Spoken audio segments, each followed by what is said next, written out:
They are so much fun.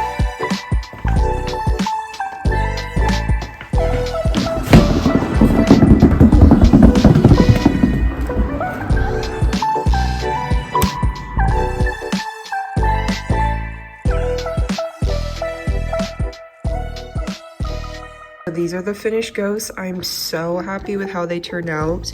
These are some commissions from some coworkers. These two ghosts are actually going to go together for my coworker's son. This little ghost is going to go to someone else for their sister. I'm going to package them up now and then they'll be ready to go off to their new homes.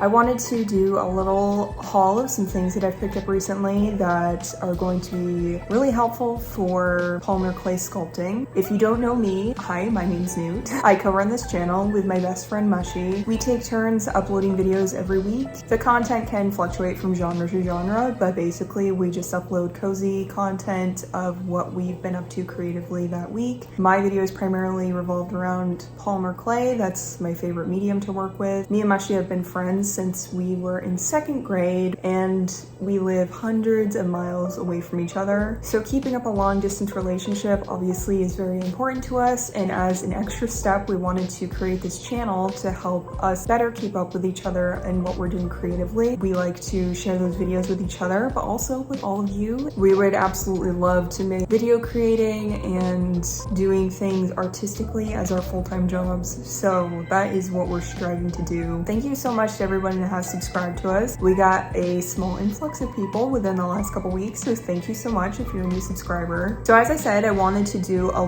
bit of a haul of some things that I picked up recently. The first of which is this pasta machine that is for clay, but you could use like any type of pasta machine. I don't know why I didn't get one of these sooner. I have been killing my thumbs conditioning clay. That machine is really awesome. It's definitely going to make sculpting a lot easier in the future, because conditioning clay is always like the worst part of the process for me. I hate doing that. Next up, I got these from Big Lots. They're just like spice containers. I'm going to use these jars to put my rubbing alcohol in and also my acetone. Mushy recently turned me on to acetone. 100% acetone. If you're working with polymer clay, do not get the acetone that's like pure acetone plus something else. Get the 100% pure acetone, because that's something else is going to ruin your clay. So I don't even know if these stickers are going to stay on here, but what I'm thinking is I found two stickers that I think will be appropriate and will help me to remember which one is acetone and which one is alcohol.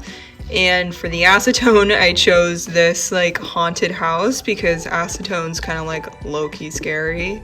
And then for this one, I chose I run with scissors with a little frog holding scissors, because if you're running with scissors and you get injured, you're probably going to use some rubbing alcohol to help clean your cut. So that's what I'm thinking for both of these. Hopefully this will help me to remember which one is which. I also decorated my desk recently, more fall themed, which I showed in my last video, but I've recently added these adorable pumpkins. These are actually real. And these last quite a long time. They'll probably last until like late October/November. So I just have these really cute pumpkins everywhere. And I put this new garland down here. And then over here is actually, I think this is a gourd. It's kind of gnarly looking, but I thought it was kind of cute. And now I have my pasta clay roller right on the side. We're not going to be able to decorate our house much this year for fall, because right around that time we're going to be moving houses and doing lots of renovating and stuff like that. So I just wanted to have at least one area that was fall themed and felt festive. So I think I've kind of accomplished that here.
The pins are finally done. How cute are these? So I made a little pumpkin, a ghost, and this is my attempt at a gourd. I've never made a gourd before, and I come to find out didn't really know what they looked like, so I had to look them up, but I think that I did a pretty good job with it, not looking like a pear, because that's where it was kind of going.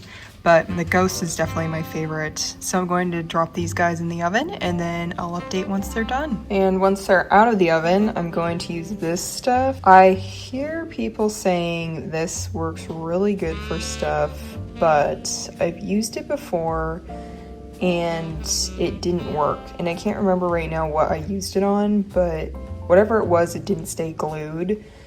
So I'm hesitant to use this. Maybe I just didn't let the other thing dry long enough, but I'm going to let this dry for over 24 hours, maybe even like 48 hours. And then I have my pin backings that I'm going to use.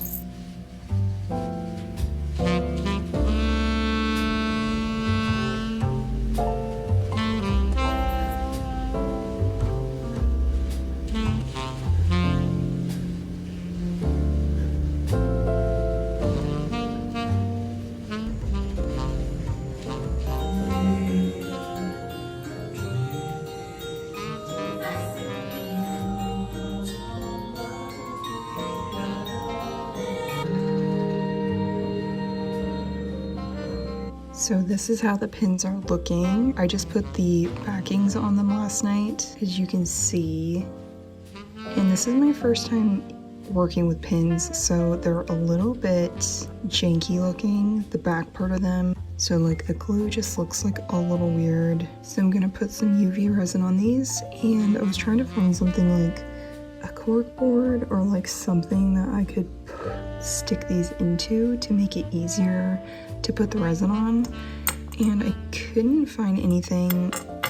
And then I came across this, which this is like a sea sponge, and so I cut it up into different shapes, and I think this shape is gonna work better than these. So you can just take your pin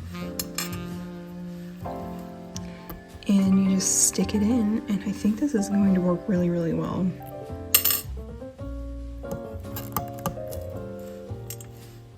You have to be careful that you don't get an area that's like too loose or something, but yeah, just put them on like this and then coat them in resin and put the whole thing inside the UV lamps. These guys, like, they're not going anywhere. They're stuck in there. And circling back around to the glue problem, I used the E6000 glue, and I've had problems with that stuff in the past, like not really adhering properly. Shout out to Mr. Newt, who went to like 5 different stores to find this stuff, which I've heard works really, really well. And apparently all you have to do is take the pin backing and then just rough it up on some sandpaper, and then you just put a few scratches in the back of the pin, and then you just adhere it to it, and it supposedly works really, really well.